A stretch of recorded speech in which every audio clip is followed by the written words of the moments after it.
Yo, what's up lads? Today we're diving into Limbus Company's Canto 6, which honestly feels like Project Moon woke up one morning, cracked their spine and said, yeah, let's ruin Heathcliff's whole bloodline.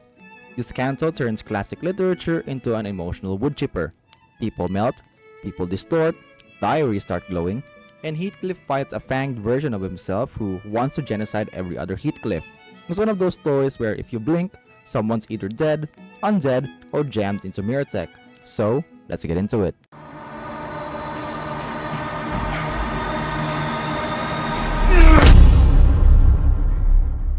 So the crew pulls into T-Corp's nest without immediate explosions, which already feels wrong. Heathcliff's opening up about his backstory, basically, got taken into Wuthering Heights as a servant, treated like garbage by everyone except Catherine. Backstreet Kid debuff hits hard. They see a guy dressed like a Fruit Loop getting mugged by some desperate time junkies. Turns out there's been a big wave of disappearances, people getting snatched up left and right. Then Ishmael asks the question we all wonder. Why doesn't Vergilius ever help in fights? And my man goes, contract says no. Imagine signing a contract that tells you to be useless during life or death situations. That's some peak corporate synergy. Anyway, Rojan and Honglu decide Heathcliff needs a makeover so Catherine doesn't see him and mistake him for a used cumsock. They doll him up like Victorian Prince Charming. They enter the manor, meet Nelly, the butler. She's polite in the way a guillotine is polite. Then we get two clowns, Linton, who radiates I gossip to my doctor energy, and Hindley, dragged in by the dead rabbits, Heathcliff's old syndicate buddies. Heathcliff asks where Casty is. Everyone else decides it's time for emotional waterboarding. Catherine married Linton, then she died, and Heathcliff's here because they're reading her will. He absolutely breaks down, which honestly one of the most valid crash outs so far. The will says, Linton gets the estate, Hindley gets yeeted to rehab at M-Corp, and Heathcliff gets her golden bow when the 7th lightning strikes. Definitely not gonna be an important plot point. Dante's brain finally boots up and goes, wait, hold on. That's 2 golden bows. Before anyone can unpack that, lightning hits, and the whole mansion reshuffles like a puzzle box. The dead rabbits go berserk, the butler starts swinging, it's all out estate warfare. The sinners save Hindley, who responds with the gratitude of a toddler being told to go to sleep. They follow Catherine's diary for hints, and start noticing the kidnapping syndicate is super weird. No watches, strange behavior, clown vibes all around. Kathy's diary points them to the fireplace where Linton's waiting, ready to dish out emotional damage. He calls Heathcliff's Catherine's murderer, which is wild considering he married her. His 6 is butlers on the squad, but the diary glows with some ghost Cathy Wi-Fi and Linton just stops? He opens the way downstairs, saying it's Catherine's will. They go down, fight Wart Picatum, reach a lab built with mirror tech. Inside, a coffin with Catherine in it, and the Ophi, ex-ring scientist, plus Azaya, one of Yisang's old league friends. The sinners beat them, then Hindley runs in with the dead rabbits.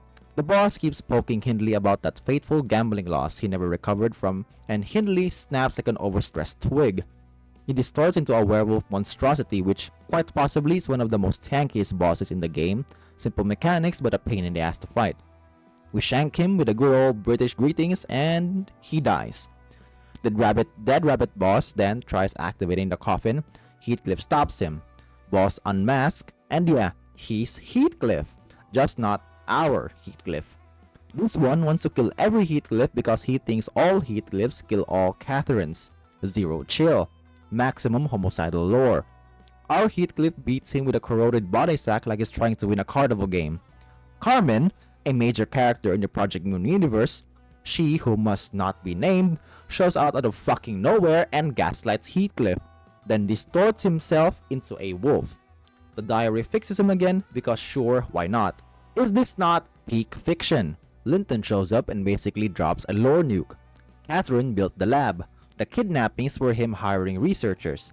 His sister was the previous vessel for the Heathcliff identity. Rip Isabella, you were not relevant to the plot. Catherine was using mirror tech to try saving Heathcliff from suffering. Then, lightning strikes again. Linton says screw it, straps into the machine and melts himself into a pile of horror spaghetti. Azaya calls this dough, like bread or clay dough, whichever you prefer. A part of N-Corp's plan for true humanity. Yeah, humanity is overrated anyway. Before leaving, Azaya uses the Dell to revive the murdered Heathcliff into Erkling Heathcliff, a giant wolf king with enough angst to sink a ship. He deletes Josephine instantly. Rip Josephine, you are a mild inconvenience. Summons the Wild Hunt, an army of Lintons, Hindleys, Josephines, and Peccatum. It overwhelms everyone.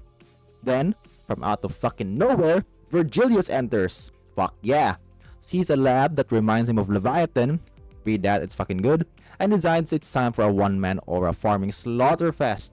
Proving that he's not just a depressed hobo, but a depressed hobo that cares for the sinners. Truly a wholesome moment.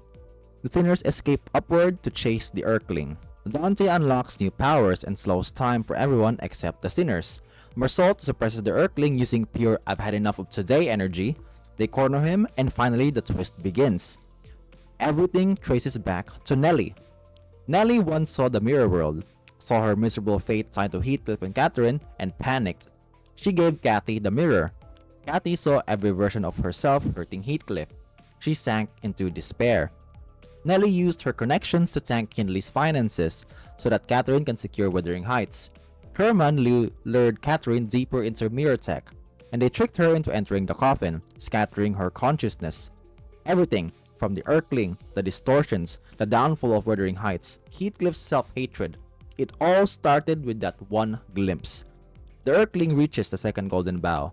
Heathcliff is erased from existence for a moment, but Dante drags him back. He hears Catherine's real feelings for the first time since he left the manor. He learns she always loved him, and he returns stronger. Heathcliff stabs himself with a rooftop bough, linking himself to Catherine across the manor, because apparently stabbing yourself with something is one of the main solutions to life, I guess. The Erkling tries to summon every Catherine, the combined form of all the Catherines across all mirrors. Think of this as the Super Catherine, where all the depression is formed into one singular being. But Heathcliff's Catherine fights back. She reaches Dante using their notes. Heathcliff finally confesses how he feels. She's overjoyed, even while basically ghost-coded and spread across architecture. She tells Dante to erase every version of her, to end the cycle, to free all Heathcliffs, including the Erkling. Dante triggers the purge. All Catherines vanish. Only Dante and Heathcliff remember she ever existed. Nelly walks off with a rooftop bough, planning to meet Herman. The sinners keep the burned white one. Heathcliff vows to find the stolen bough and somehow save Catherine from literal non-existence. Heathcliff's back to normal. The sinners hunt a distortion. Damien appears and spits out metaphor poetry about a garden of roses representing infinite versions of Catherine and Heathcliff. But the rose they truly loved was the one in their world, which is basically a reference to the Little Prince novella. Dante asks what happened to the other roses. Damien goes, "I'll tell you when you draw me a sheep," and fucks off. Standard Project Moon cryptic nonsense. So yeah, Canto 6, Heathcliff trauma speedrun, Catherine reality deletion arc, butlers committing war crimes, mirror tech doing mirror tech things, and love surviving across dimensions for like a full 2 minutes before getting erased. Peak Project Moon, peak sadness, and peak wolf punch-ups. If you stuck around, smash like, drop a comment, and please hit the subscribe button. It helps out small creators like me, so I can keep explaining this fever dream to you. Yeah, that's the end of the video. Stay safe and God bless.